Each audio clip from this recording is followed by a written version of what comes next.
ঘুষ খাওয়া যাবে না, সুদ খাওয়া যাবে না, যৌতুক খাওয়া যাবে না, এগুলোর সাথে আমাদের শত্রুতা। চিল্লায় বলেন ঠিক কিনা? যৌতুক সমাজে আছে না নাই? কত বড় নাদান! বাবা তার কলিজাটাকে দিয়ে দিল।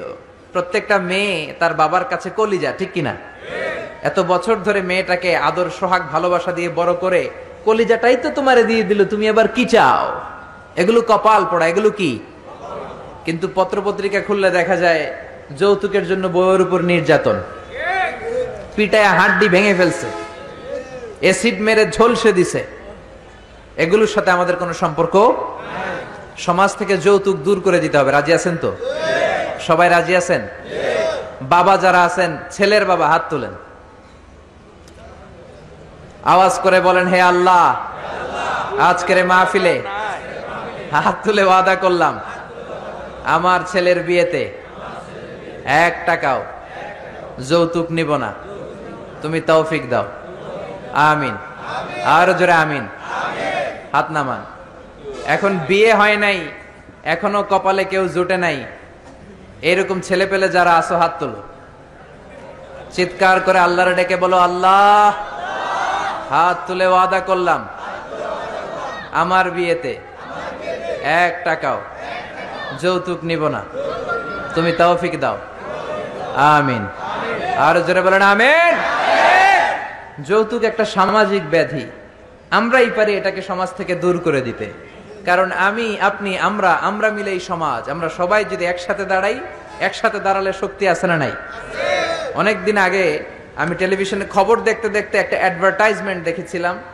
ওই অ্যাডভার্টাইজমেন্টে বলা হচ্ছে, বুঝলাম আমরা একা, কিন্তু সবাই মিলে কি একা? খুব সম্ভবত রবির একটা অ্যাড।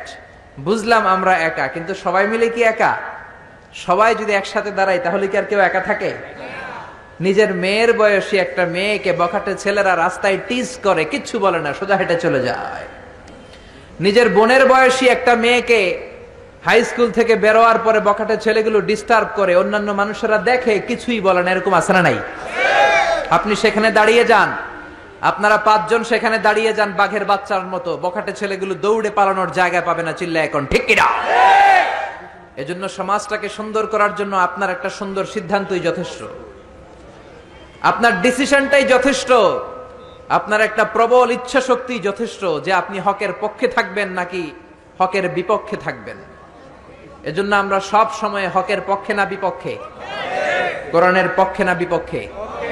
এজন্য যৌতুক আমাদের সমাজে আমরা হতে দেব, থাকতে দেব, নিতে দেব। যৌতুক খাওয়া অনেক বড় অপরাধ। কুকুরের গোশত খাওয়া যতটা হারাম, যৌতুক খাওয়া তার চাইতেও হারাম। এই যে আমার সামনে মুহাদ্দিসে ইকরাম বসে আছেন, মুফাসসিরিনে ইকরাম বসে আছেন, উস্তাজুল আসাতে যারা বসে আছেন, ওনারাই বলবেন যৌতুক খাওয়া কুকুরের গোশত খাওয়ার চেয়ে বড় হারাম। এর কারণ, কুকুরের গোশত খেলে একটা গুনাহ হয়, আপনি হারাম খেয়েছেন, ইল্লিগাল একটা ফুড আপনি নিজে খেয়েছেন, এই গুনাহ করেছেন, হারাম খাওয়ার গুনাহ। আর যৌতুক খেলে ডাবল গুনাহ। এক হচ্ছে যৌতুক এটা হারাম, হারাম খাওয়ার গুনাহ। 2 হচ্ছে শ্বশুর বাড়ির উপর জুলুম করার গুনাহ। চিল্লায় বলেন ঠিক কিনা?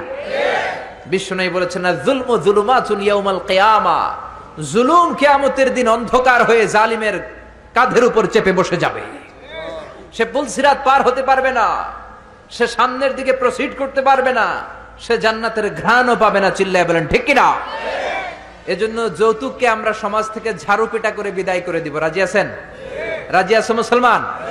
আল্লাহ আমাদেরকে কবুল করে নেক। আমরা পড়ি আমিন।